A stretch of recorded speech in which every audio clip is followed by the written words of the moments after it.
Excellent. So again, my name is Josh Fisher. I'm a research scientist here at Columbia University, and I direct one of the Columbia Climate School's research centers called the Advanced Consortium on Cooperation, Conflict, and Complexity. And what we do is bring a peace and conflict lens into discussions around sustainability and research projects around sustainability and sustainable development. I'm also a professor, especially appointed professor at Hiroshima University's Network for Education and Research on Peace and Sustainability. And that's an initiative hosted by the Japanese government at a state university that's aiming to build regional collaborations around peace, conflict, and sustainability. Later in the talk, perhaps I can introduce the conference that we host annually that I hope some of you may be able to attend. For tonight, though, we're talking about my recent book, Managing Environmental Conflict. This is an Earth Institute sustainability primer, and the goal of this primer is to introduce to a general audience, both academic, policymaker, and a more broadly general audience, tools and strategies for managing environmental conflicts. So in my career, I've been very fortunate to work in a variety of ecosystems: tropical forests, high deserts, coastal marine protected areas, African savannas, farmland in the United States and Asia Pacific. I've been really fortunate to work in a variety of these ecosystems. And in my work, I've filled a number of different roles. I've been a technical specialist in conducting geochemical analyses to see what risks people are exposed to. I've led large protected area planning exercises and initiatives to design management plans for large tracts of land. I've worked with stakeholders around a variety of environmental issues to design and develop strategies for well-being and livelihoods that can be more conflict sensitive. In all of these different initiatives, what I've learned is that environmental work is really difficult. Each resource, each location, each group of stakeholders, each political and legal regime is fundamentally unique.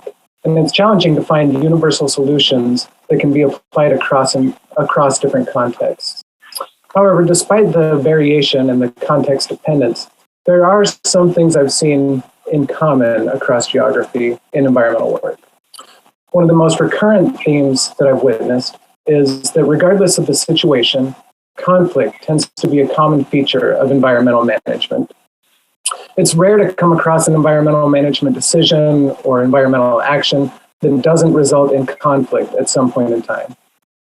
And so I've spent most of my scientific career studying social systems and studying environmental systems to understand why conflict is so prevalent in environmental management, and how we can effectively manage conflict to be able to more adequately or effectively ensure environmental security, as well as enhance natural resource management, as well as providing benefits for local stakeholders. And so when I say more effective environmental management, what I mean is environmental management that delivers social, economic, and environmental returns. And so one of the reasons that conflict is so prevalent, I think, is that when we're confronting an environmental problem, the people involved, the stakeholders involved in the problem are very, very different. They vary depending on their needs, their interests, the value systems they hold, the legal rights and responsibilities they may hold regarding this environmental problem. For instance, if you take this image, this is a forest in the Amazon basin. What you see is a large scar from illegal gold mining. When I look at this as an environmental manager, I have one understanding of what this problem is. However, if I can advance my slides. However, if I'm, let's say, a lumber company, I may look at this forest and think there's an exploitable resource there that we can use to serve our company's economic interests. We can cut down these tropical hardwoods and sell them. If I'm an environmental manager, I may look at this issue and think there's a huge problem of contamination in the watershed. And so the mercury, the cadmium that's being used to mine this gold is going to be washed downstream and present larger problems for the ecosystem. If I'm a native group or an indigenous group, I may look at this and see encroachment into my historical homeland or land that I see as mine. If I'm a gold miner, I may see this section of land and see it as a real potential opportunity to provide a livelihood for myself and my family. And if I'm a governmental manager, I may look at this entire situation and think this is a really difficult challenge. I've got companies that I've got to ensure are productive. I've got communities that need to be fed and housed. I've got an ecosystem that I'm charged with protecting. What do I do? And so in a situation like this, each stakeholder defines the problem differently. Each has their own need or objective in the problem.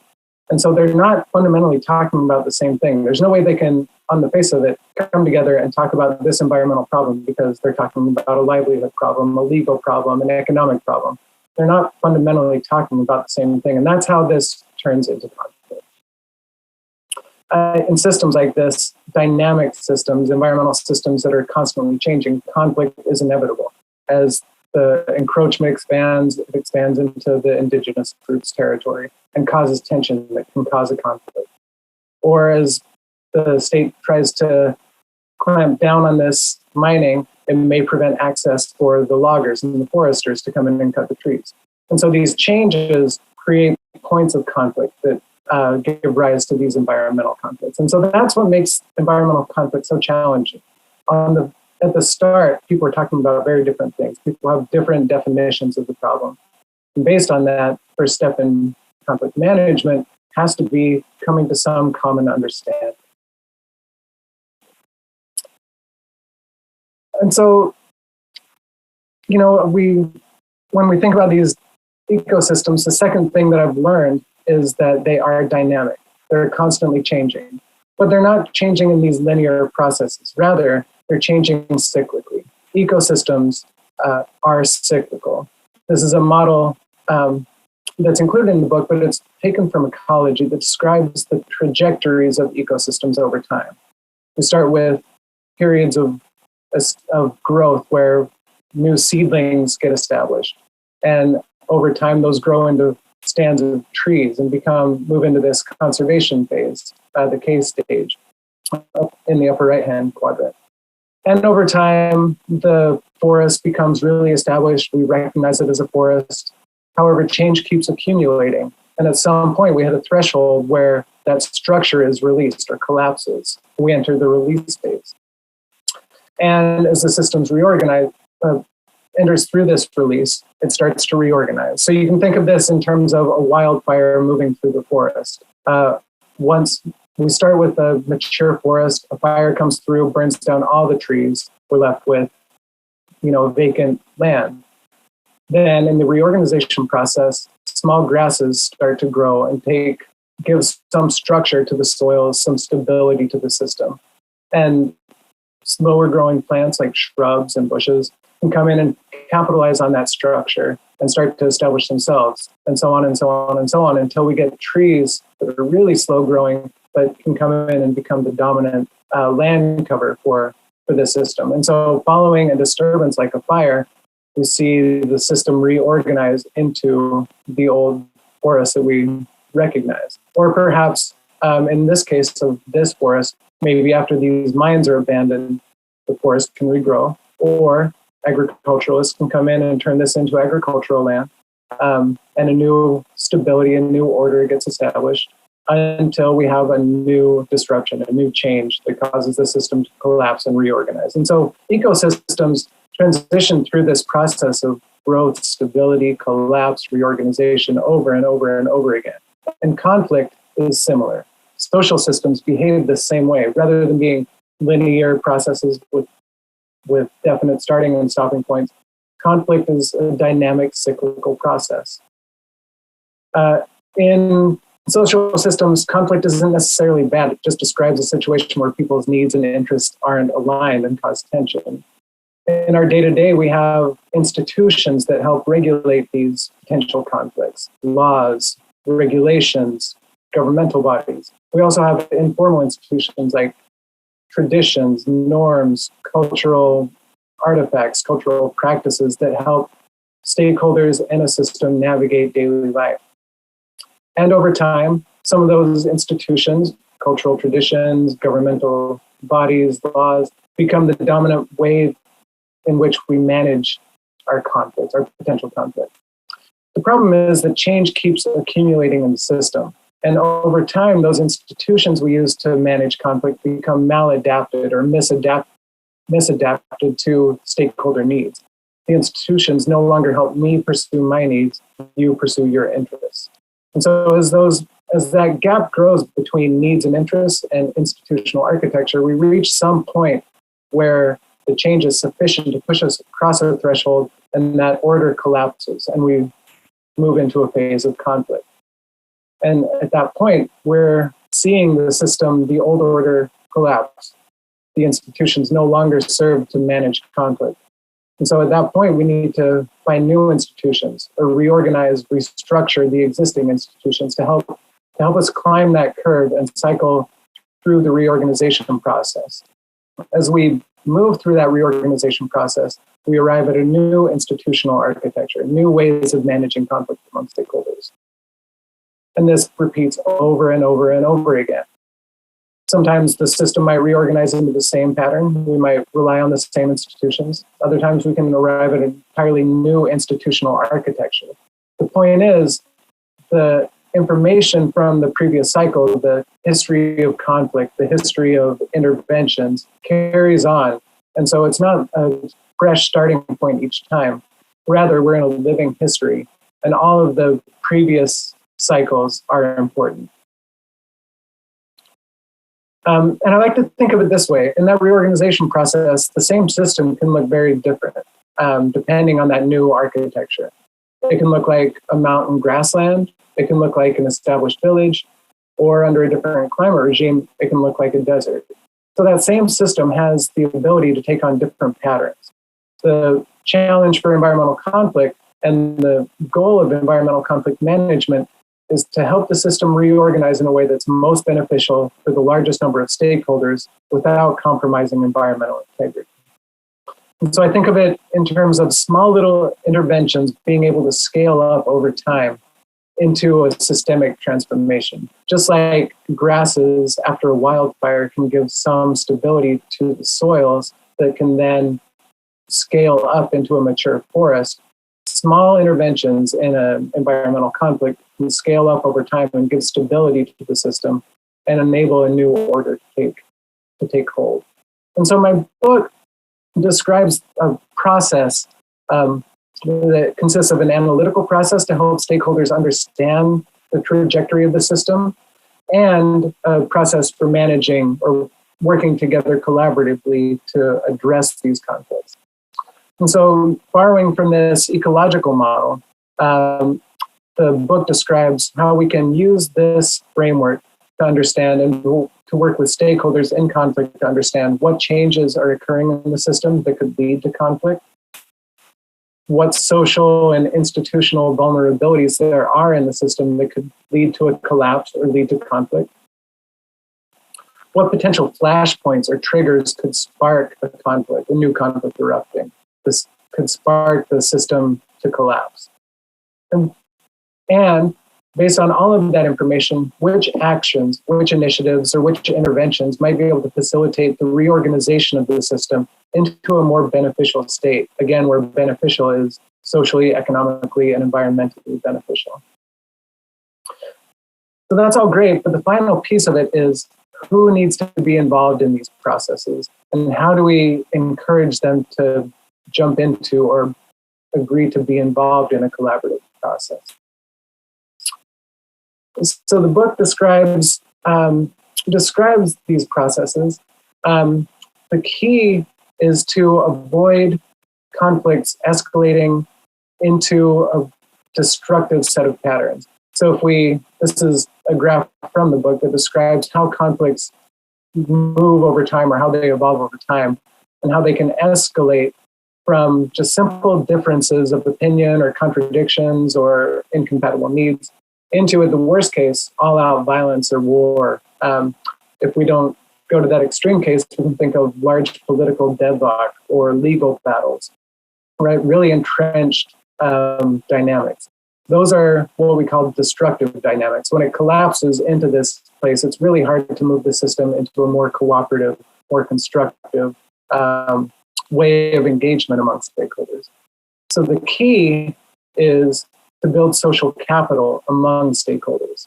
Social capital is important because what it does is it serves to build connections, increase resources, and increase information in the system, and pull the system from this destructive dynamic into more cooperative, collaborative spaces. And if we think about this in terms of the decision-making space, here when we're in destructive dynamics, there's very little space for decision-making. And so we're left with some, a small set of actions we can take to manage the conflict, peacekeeping, peace enforcement. But here, when we have more social capital, we have a wider decision-making space. And so there's a whole range of initiatives that we can implement to try and manage conflict. So social capital is the key because it increases the resources available to stakeholders in conflict. So the goal is really to work to build social capitals among parties in conflict and increase that decision-making space. And that's what I describe in the book, processes for doing that. Quickly, the process I describe uses, again, this ecological model of the complex adaptive system and walks stakeholders and policymakers through 3 steps or 3 processes: collaborative discovery and definition, where the stakeholders involved in a conflict come together to share their definition of the problem, to share their needs and interests, and collectively map out all the different stakeholders involved, all the different needs that need to be met, all the different problems that people are facing. And use that to engage in a deliberative planning process where they understand which vulnerabilities exist in the system and what can be done through different sets of initiatives, whether they're government-led, private sector-led, or citizen-led. What sorts of interventions might either prevent the system from collapsing into conflict or ideally help it cycle through conflict more collaboratively, more constructively. With the plan in place, the challenge then goes to implementation and adaptation.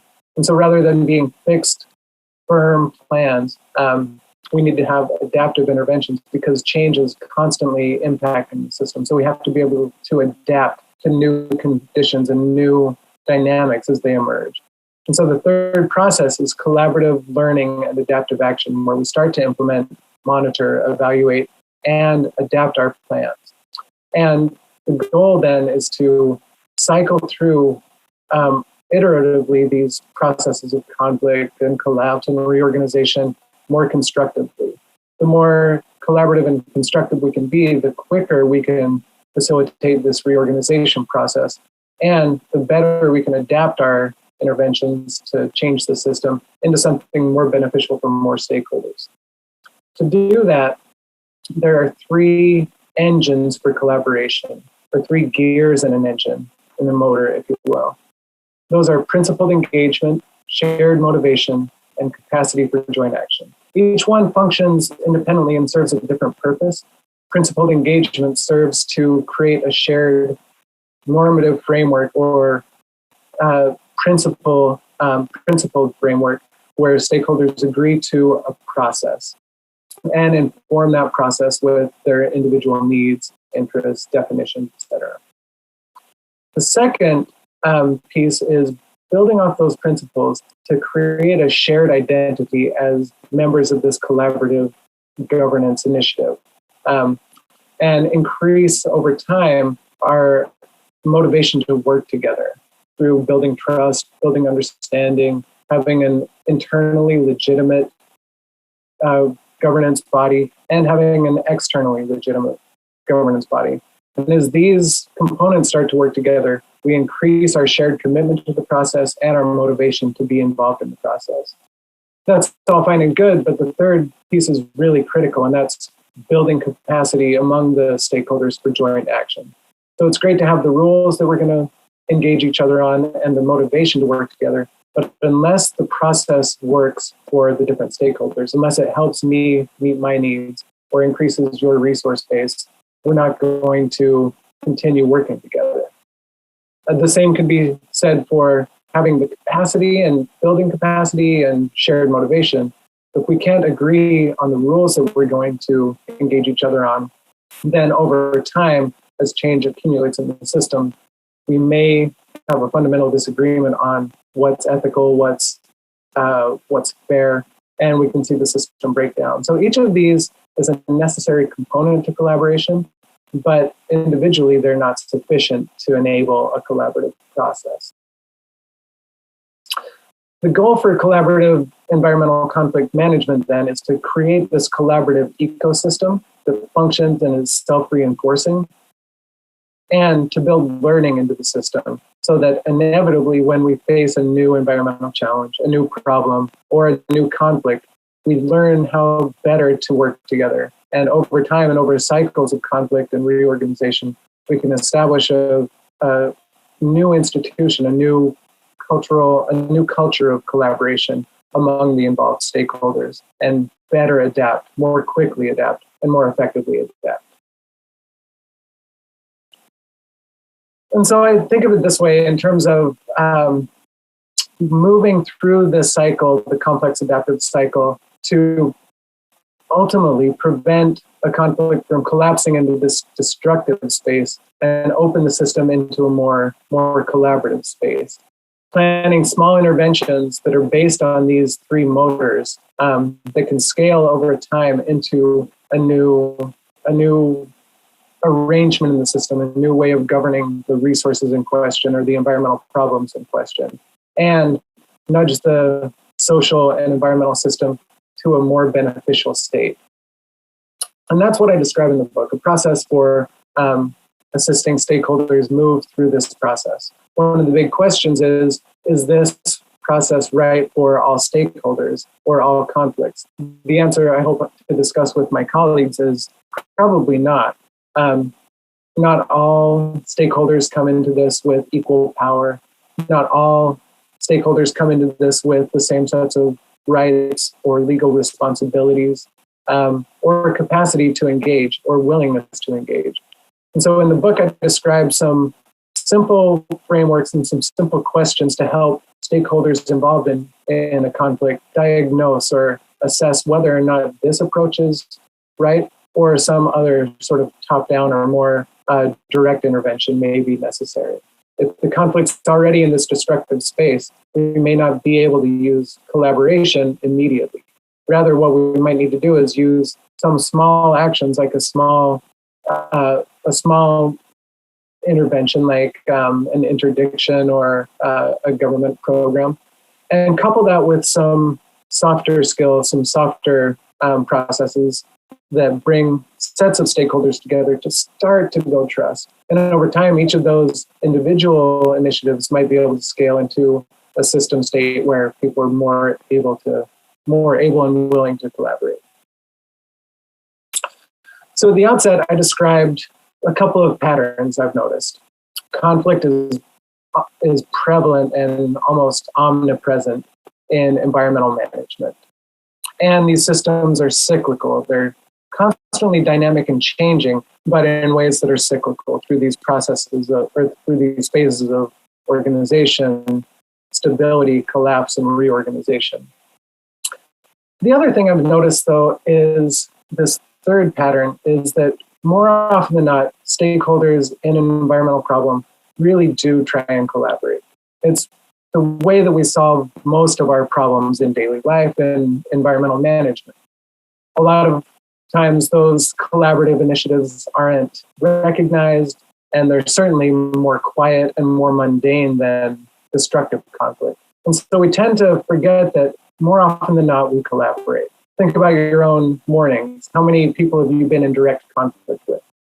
Hopefully not very many. Think about your day yesterday. How many times were you in direct conflict with people? Hopefully for most of you, you weren't in conflict with people.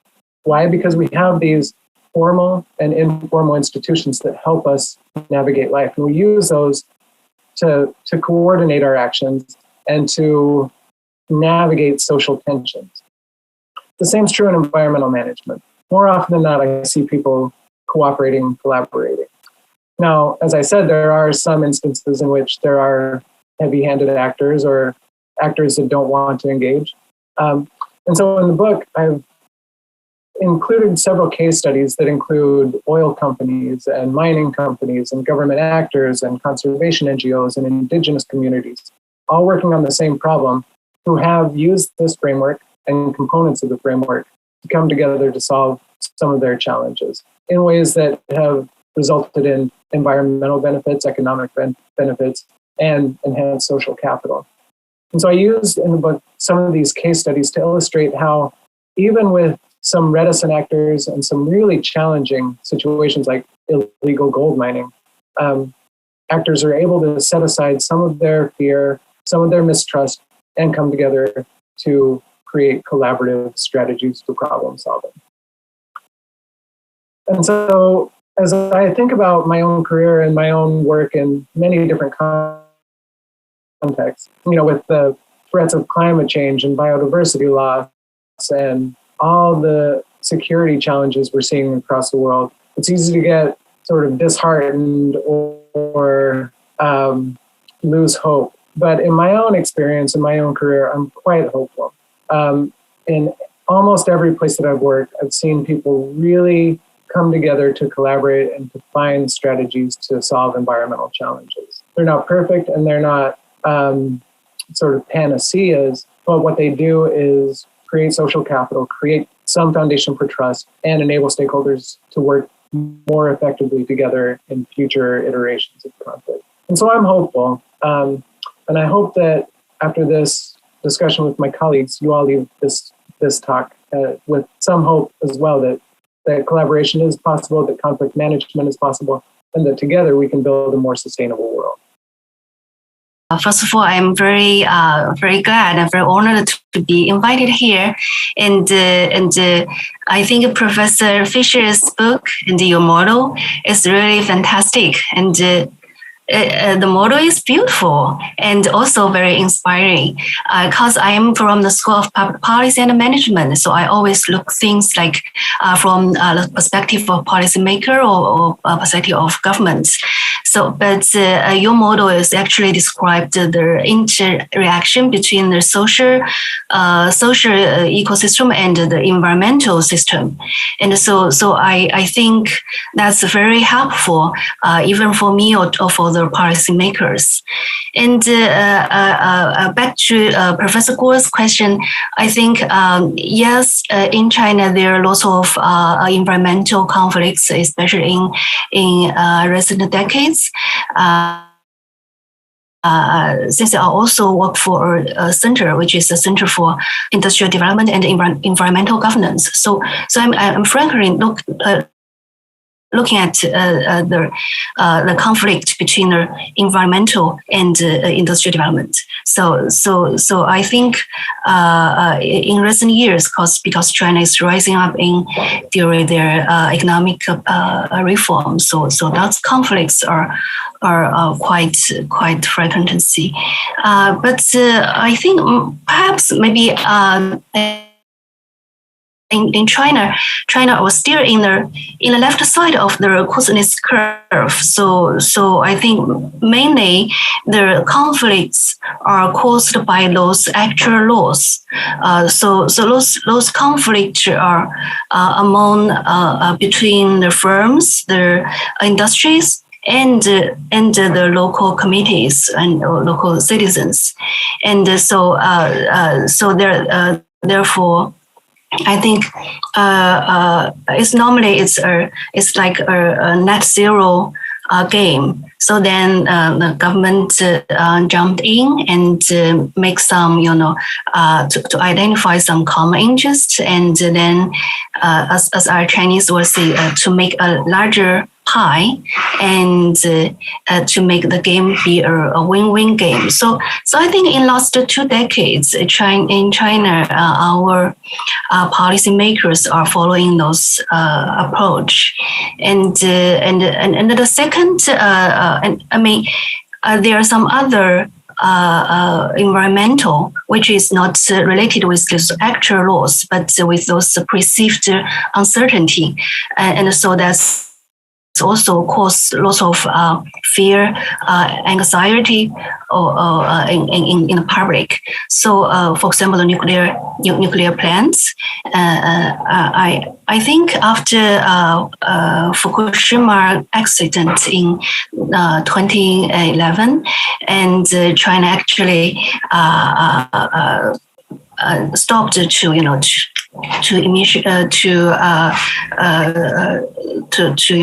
build those nuclear, especially inland nuclear plants. But actually, the inland nuclear plants will not face those risks like a tsunami, right? But in China, the coastal nuclear plants get restarted after just a few years after the Fukushima. But the inland nuclear plants get stopped. So I think those kind of fear or uncertainty is not really calculated or really perceived, but it's kind of main issue. And then that's very hard to solve. And there may be third type of conflicts are really between the human and the planet. I think in China, it is supposed to be represented by some NGO, some environmental NGO, but in China, that part of environmental NGO is not quite well established, or those environmental NGO are basically focused on soft local issue or like the issue related with the actual laws. So I think in that part is not really emphasized in China's policymaker perspective. So I think your model is very helpful and inspireful. And also, Professor Guo talked about if it is possible for China policymakers to apply their collaborative or perspective. A collaborative approach. I think absolutely. In China, I think the government always play the role of arbitrator, and they solve the conflicts between firms and the committees. But there's some area. I think some area the government or those collaborative approach doesn't work because I think fundamentally we need underlying belief that via cooperation we can solve the conflict. But I think in China we do lots of experience or do interviews. We found that people might willing to express their interest or opinions, but it seems they are not quite willing to compromise, or so we also discussed with lots of colleagues. We found that maybe fundamentally we don't have sort of belief or underlying belief that we can solve the problem by collaboration, by compromise. I think that's the very key issue, and maybe need to be changed in some other way. It's not about environmental, it's not about policy. Can I follow up on that? So I guess my question is how do we get some of the more reticent actors? We've been talking about the power imbalances and the stakeholders with diverse interests and objectives. In the case of the disadvantaged group especially, how do we get those actors more reticent, I guess, which can often happen in a Chinese context? How do we get them to be part of that collaborative process? How do we make them feel more empowered? Right, they often feel less empowered and underprivileged to participate in a collaborative process. How do we incentivize them to be part of that process then, if it's key could bring them into the fold? Yeah, I think the first issue to that their voice be heard. I think in China, if their voice can be heard either by their opinion leaders or by the government or by NGOs, that have give them a greater chance to get repaid or get some trade off. But in China, their voice is very hard to be heard. So I think because in China's policy making process, there, as Dr. Fisher said, there are only some few people, few agencies they discuss the strategy, and in China's culture or philosophy, that those disabled people group already be represented by government, by our government. So they believe, how our government believe that they present the people's interest, but where their voice cannot be heard, so their interest cannot be represented. So I think that's the key issue. We saw lots of cases that if the voice be heard even by opinion leaders on like social media, then that voice can be expanded, can be enlarged very dramatically, and the conflict or the problem could be solved. So I think that's the evidence. And the second, I think we need to change our representative bureaucratic system. And we believe that our system represents people's interest, but it's not always the fact. So we need to do sort of deliberative democracy and invite those disabled or low-powered people get involved in the discussion of the policy. I think. The first is their voice should be heard, and the second, we should promote sort of deliberative democracy during policy making process. Josh, can I throw the same question to you? And obviously, the book talks about the power imbalances as well. Although you haven't worked in China specifically, but you understand that the Chinese governance structure is more top-down, right, traditionally. So I guess in your multi-level governance framework, right, so how can government agencies at different levels collaborate effectively? And to follow up on that, how can the state actors, work with the non-state state actors, right, which are also key stakeholders, often in environmental conflicts? Yeah, it's such an important question and not an easy question. But two of the points that Professor Chen touched on are really critical and, described in the book. In terms of people's voice being heard, that's described in the book as procedural justice. And by that, I mean that people are more likely to be willing to engage in a process or engage with or accept an environmental management decision that's made top-down if they can see their perspective, their fears, their needs represented in the process for decision-making. And so procedural justice is really critical to ensuring that you're setting up the potential for people to want to engage in the decision process and accept the outcomes of the decision. The second piece that you touched on, though, is larger scale institutional reform.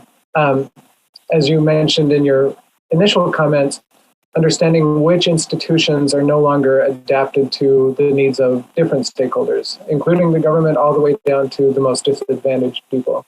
Understanding how those institutions are no longer effectively helping people pursue their needs as well as the national interest, let's say, is really critical. We tend to accept the existing institutional structure as the way things should be, or the status quo that we must maintain, without really questioning, is this ultimately helping achieve the goals that we're trying to achieve?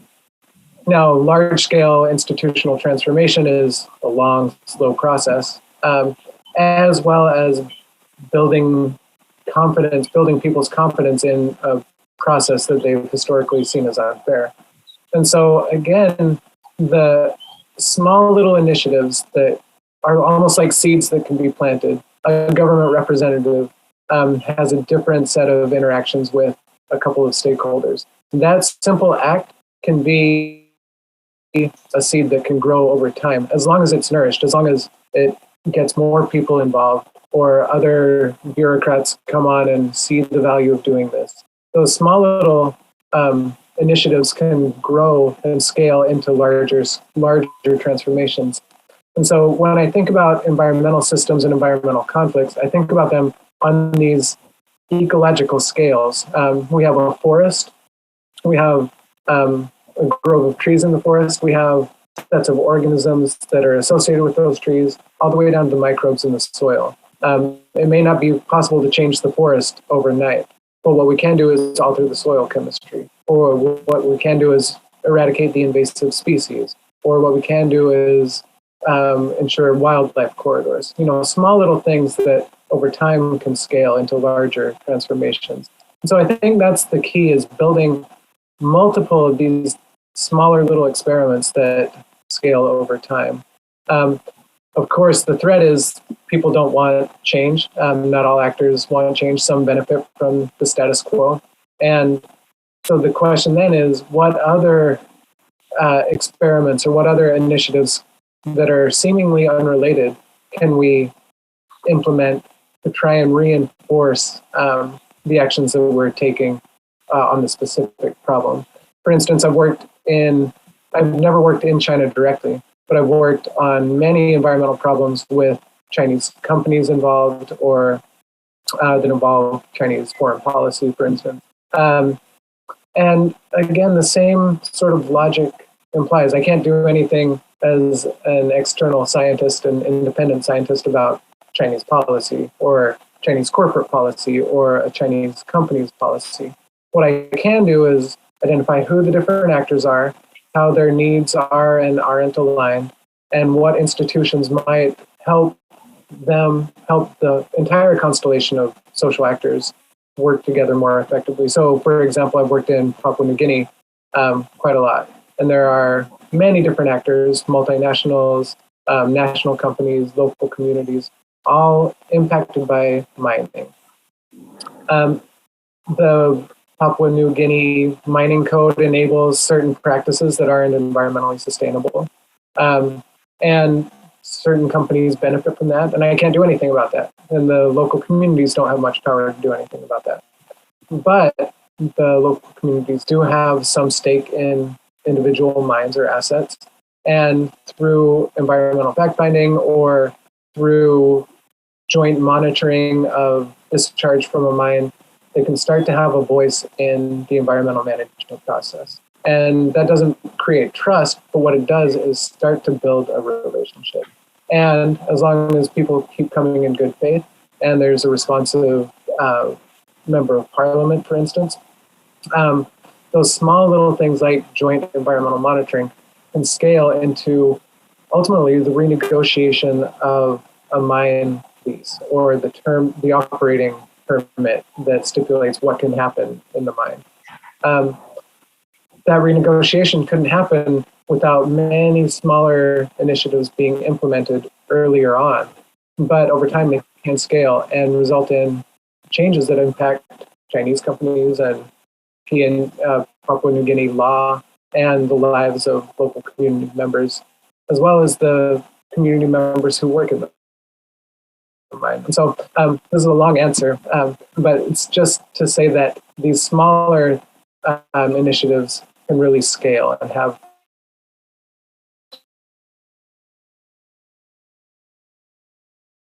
Great. We're almost out of time. Alina, or from the audience.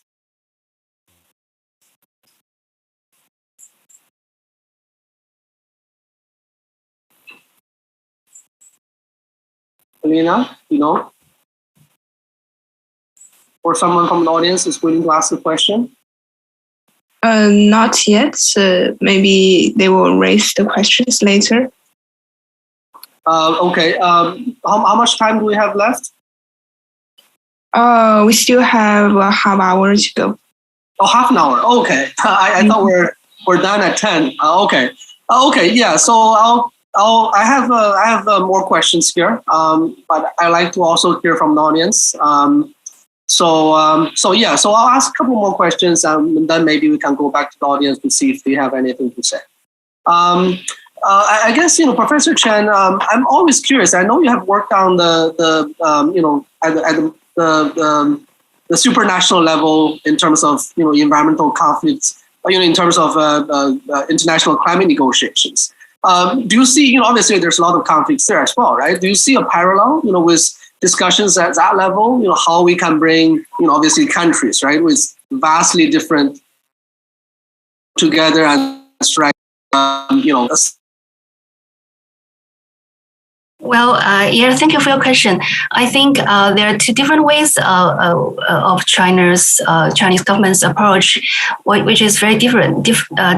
And in domestic, we have quite a top-down hierarchical structure, and normally the central government plays a quite decisive role to solve the conflict. So when local firms or local communities have sort of conflicts, the central government or up-level government will have a sort of intervention, like they could launch some laws or regulations, and they could issue some performance evaluation upon local officials, which is quite helpful, powerful. And the third, they could also participate directly to conduct this policy or regulation, like environmental regulation. So I think in the top-down level, top-down hierarchical structure, it works quite well. But I think it only can deal with sort of two certain issues. One is like the conflict could be solved by different administration agencies. One way, like the Chinese government always do, is to build a new ministry or a new agency to solve the problem. I mean, actually, it's to internalize the conflicts between different ministries. For example, the natural source, the Ministry of Natural Resource, is actually combine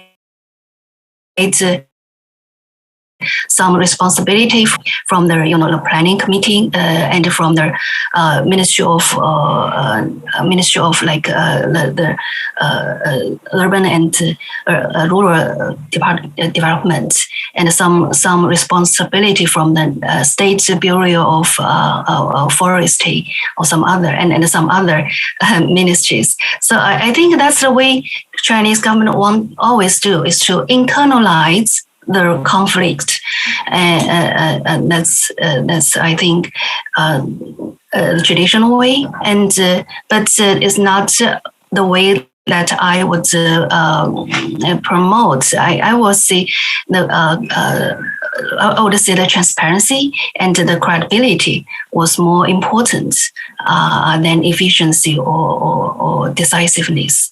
And the Chinese government always try to show their decisiveness to solve the problem efficiently. I think that's kind of the problem. And the second thing, you're talking about the international conflicts.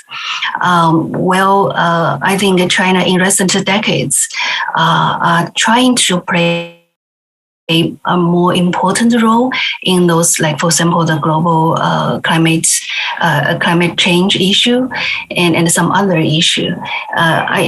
But we observed some failures of those top-down hierarchical system, which is UN system, from many rounds of negotiation and sort of things. But now I think we would like to promote a regime complex model, which can apply to different kind of mechanisms in different ways, in different area, and in different regions. So they can, for example, I take the carbon emission or carbon neutrality as a sample. We have sort of like a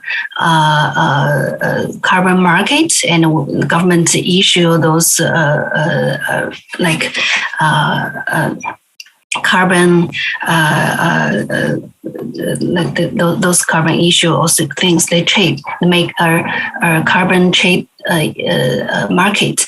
But also we need sort of like a voluntary market. It's not it's not so government dominate, but invite private sectors can be a major sector.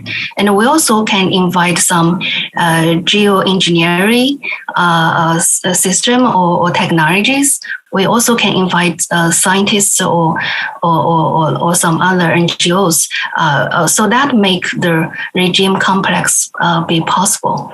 So I think that's in the global governance level, we need a transmission, transform a top-down hierarchical system, which maybe worked well in domestic field, but not in the global field. And we need to change that to a regime complex, I think. Josh, do you want to comment on that? Because from my experience, I always sense obviously China is actually taking a leadership role on the international climate negotiations, and also I stand a lot on carbon neutrality and on climate overall. But I, just from my research, a lot of that is actually derived from, the co-benefits, dealing with the domestic environmental issues, right? Environmental problems, particularly air pollution, right? Do you see is it then a matter of, the different countries working for their own domestic imperatives? Obviously, at the top level in terms of fighting climate, or is there other mechanisms where we can bring them all together and finding the common interest and all that? Yeah, excellent question. I really appreciated both your perspectives on this. When I think about the regime complex that you're describing, the functions that serves is coordination, is reduction of cost, expansion of resources, and facilitating information flows, which are all critical to a collaborative process. When I think about at the international scale, why some of the early approaches to not collaborative, but at least coordinated, cooperative or dialogue-based decision-making haven't worked, I keep coming back to those three motors, or the three gears in the motor, that all have to be turning at the same time. You need rules that everyone agrees to. You need a process that has internal legitimacy as well as external legitimacy. And ultimately, it has to yield benefits or distribute the costs equitably across the different parties. And so when I think about something like the Paris agreements, when I analyze them through that lens, we have rules that everyone agrees to. We have shared motivation. Everybody understands the need to come together to discuss and arrive at a solution. What we don't have is equitable distribution of costs or equitable distribution of benefits. And so that third gear isn't turning. And because of that, the entire motor, the entire engine stops. In terms of your question, Professor Guo, around national interest, if that's what we're fundamentally trying to do, that's a question for me of a process that has internal legitimacy and external legitimacy. When I refer to external legitimacy, what I'm speaking about in that context is a government coming to an international negotiation and being able to take the terms that are agreed on or the agreement that is reached back to their home constituency and be able to pass it through their government and implement it at the local level. And so when I think about something like, again, the Paris Agreement or the Convention on Biological Diversity, what we're seeing there is that internal and external legitimacy wheel not turning, that gear being stuck. The internal decision-making process may be legitimate. Members at the negotiating table see this as a valid process, but they have a difficult time selling it back to their home constituencies. Or in the reverse case, a country might be entering into a negotiation with only that external legitimacy in mind, only trying to pursue their national interests and not really coming in good faith to a flexible process that's internally legitimate among the different parties.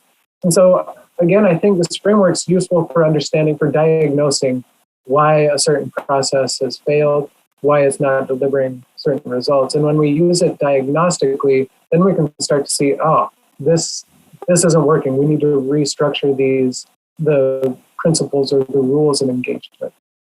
Or this isn't working. We need to restructure the benefit sharing and the cost sharing. So I spoke about procedural justice is really critical. Every party needs to hear their voice, see their contribution, and see their concerns addressed.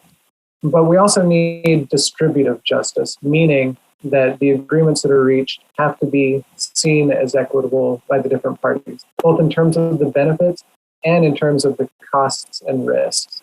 If we don't have some equitable distribution of those benefits, costs, risks, then the system's going to collapse. And the third piece of that is what I call retributive justice or implementation justice. The implementation has to be seen as fair, as well as punishment or consequences for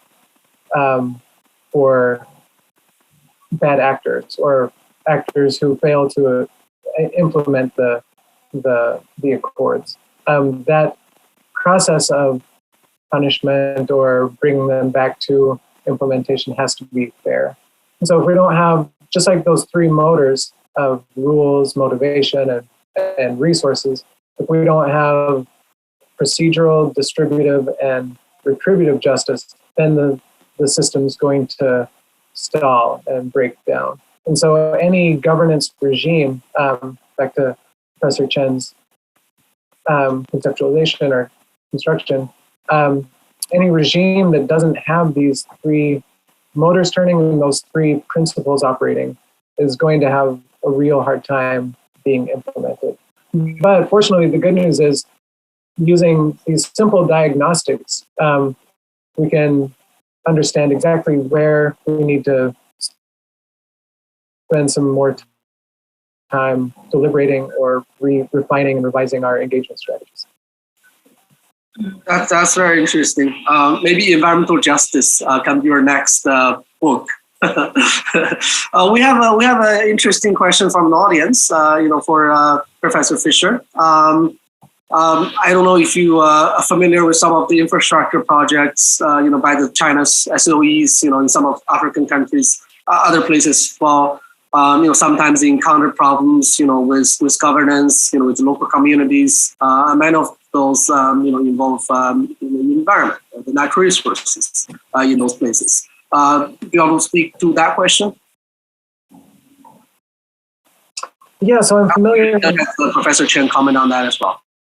I'm familiar with quite a number, and I've encountered many of the road construction initiatives in my work in East Africa, for instance, some of the resource projects in other places in the Middle East and North Africa, sort of experienced or encountered some of these initiatives everywhere, and everywhere I've seen conflict around these initiatives.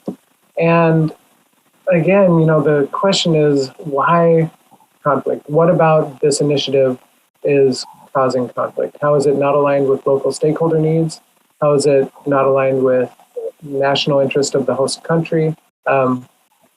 What in that system is breaking down? And what is not adhering to some of those principles: distributive, procedural, retributive? What's not working about these? And it's context dependent and context specific on what exactly isn't.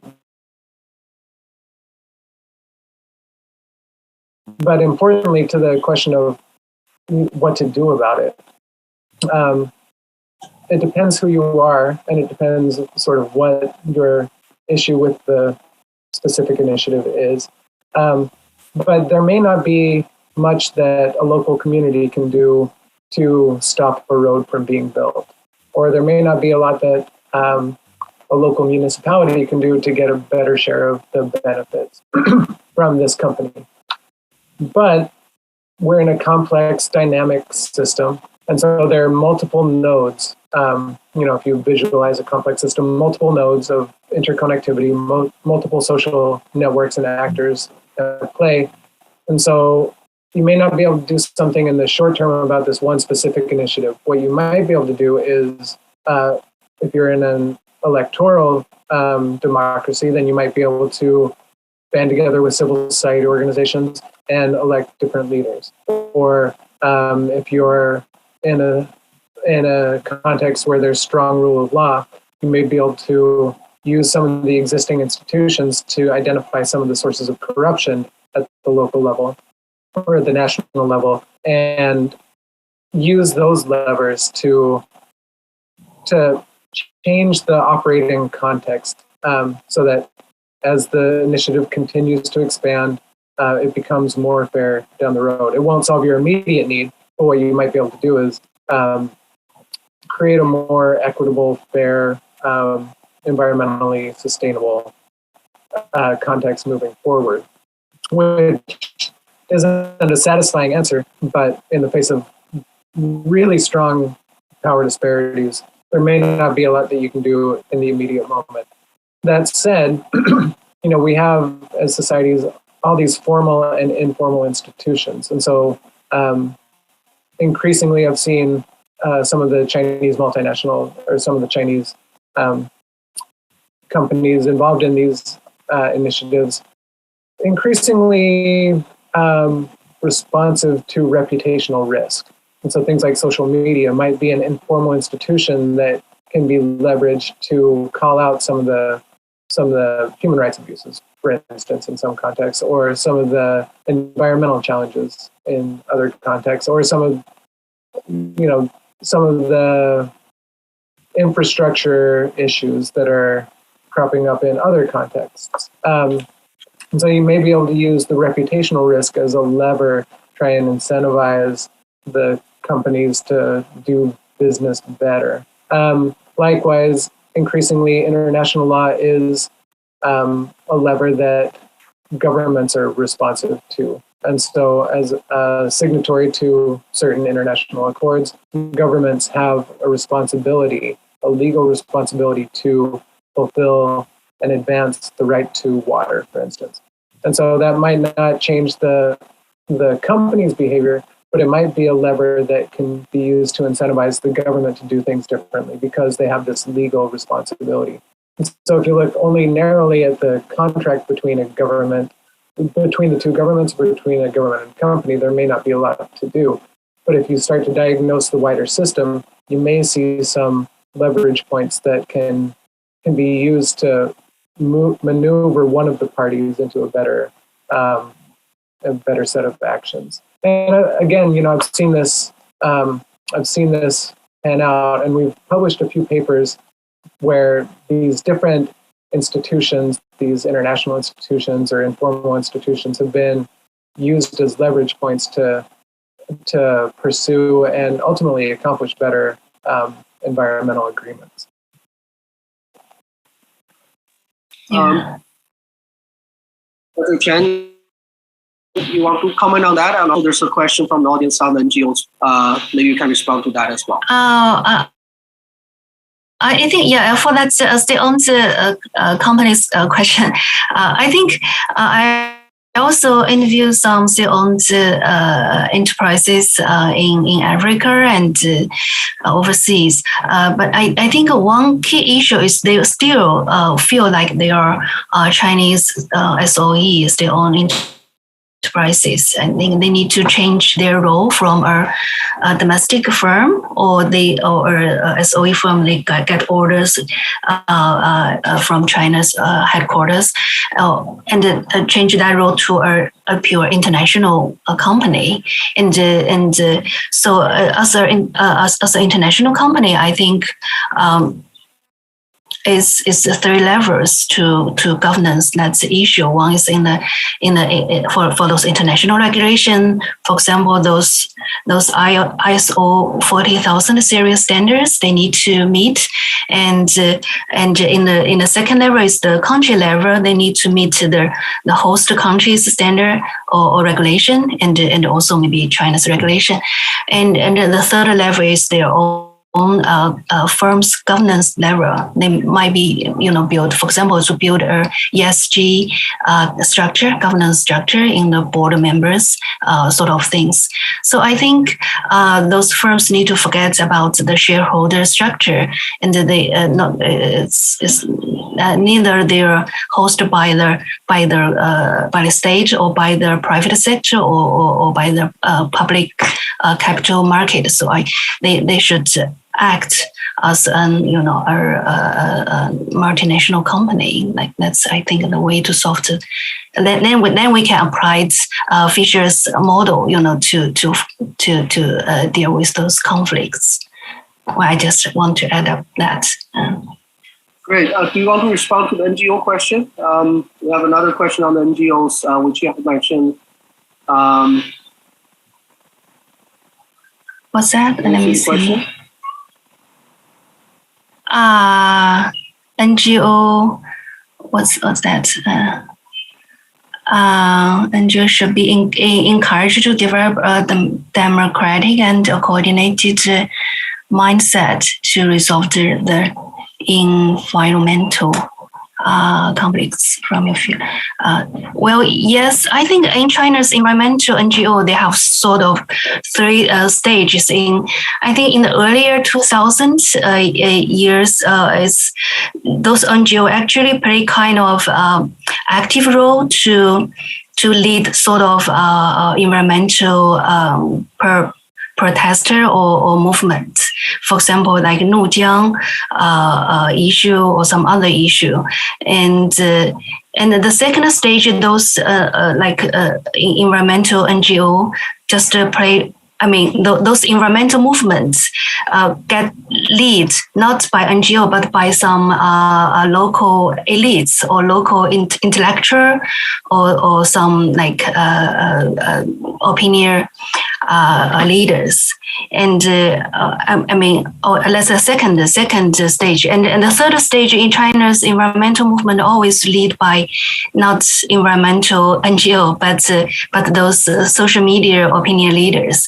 So I think why NGO gets retreat from their role is not like Western countries, like where NGO are growing up from grassroots role to then by leading those environmental protest or movements, then get to be more professional.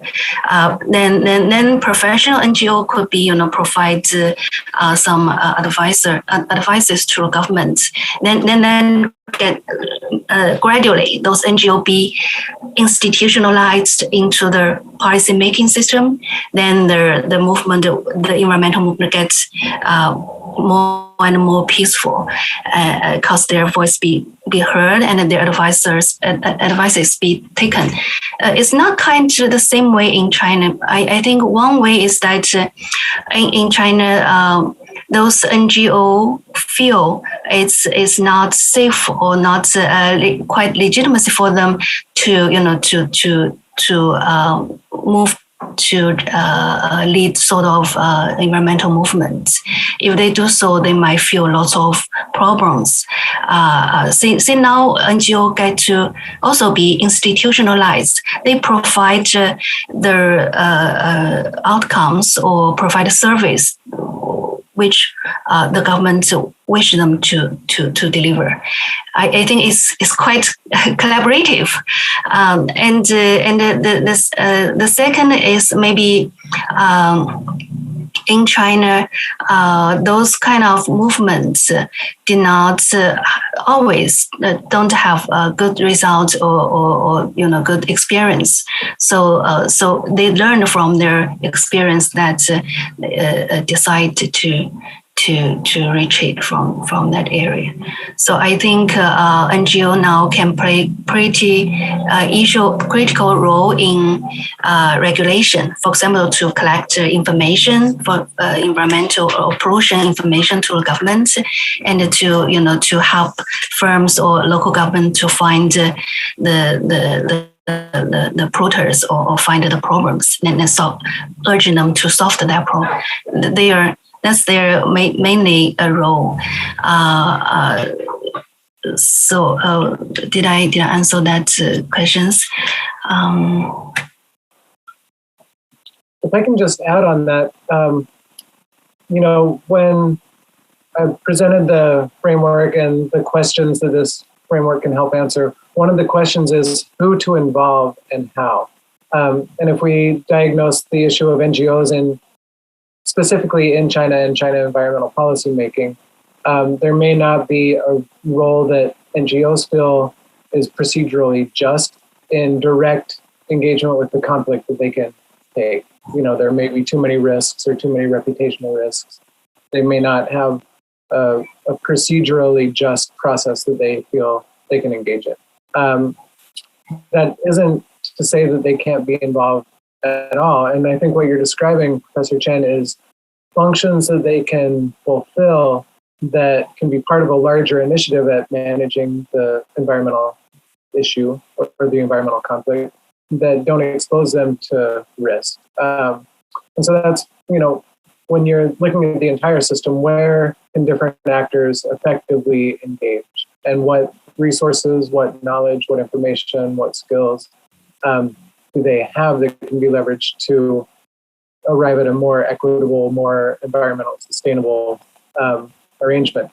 And the function that an environmental NGO can fill in terms of providing accurate, objective, and granular information is a really important role. They may not be involved in the direct negotiations around the actual decision, but they have incredible potential power in terms of being able to shape the policy-making context. The other aspect outside of China is a lot of NGOs in countries that are experiencing some of the infrastructure initiatives have very limited power because they're not well organized, because they lack certain administrative or technical capacity. And so something as simple and very mundane as building the administrative capacity of local NGOs in terms of record keeping, finance, in terms of staffing, very seemingly small, mundane activities can really serve to strengthen the NGO capacity to engage more effectively. And so again, it may not solve the immediate massive environmental problem or conflict, but small little actions can then scale again over time to result in systemic transformation. Yeah. Actually, thank you. I just mentioned NGOs one role to cooperate with the government. They also, I actually said the environmental NGO can be institutionalized, not only in the way their collaborative role, but also they can, they have sort of legal role to initiate some legal proceedings, those legal lawsuit. But they have to represent only represent the pure public interest, like the environmental, biodiversity, or sort of things. In China, the collective lawsuit is not allowed. So if as you said, like a group of disabled people, disadvantaged people, it's very, very, very difficult, even for NGO to initiate a lawsuit for them. That's I think the real problem, as you said. Great. We also have a question about the role of the social media. Sustainability issues are always very complex. That's why we often, preach this multi-stakeholder approach. I would discuss the role of NGOs, the government, the local stakeholders, obviously. What about social media? That's a very interesting question. Perhaps both of you would like to comment. Yeah, social media in China is actually closely monitored, as you might also understand. But regarding the environmental issue, I think it's still I think it's pretty encouraged to be spoken on the social media and to be discussed, to be transferred. So I think that's social media now is still a very active role in solving the environmental conflict. But if those social media potentially will rise some collective action, that will be a problem. So I think basically the social media is help to get political pressure to the local government or to the regulators. Then government and the regulators can post some punishment, post some policy regulation to the firms or polluters. So I think that's the cycle in China. If the social media try to arise some collective protest or some movement, that's not allowed, I think. But the local government are also very sensitive, very, very keen about that. When they understand or they perceived their sort of social anger, they have to solve their problem, because for them the social stability is more important, more key issue than the environmental conflict. Environmental conflict can be solved in any way, in some other way, but the political conflict or social stability is more related with like legitimacy or something. So they will deal with that, I think. I don't know. Again, I've never worked in China. I'm not Chinese. But for me, one of the key roles social media can play is in conflict prevention.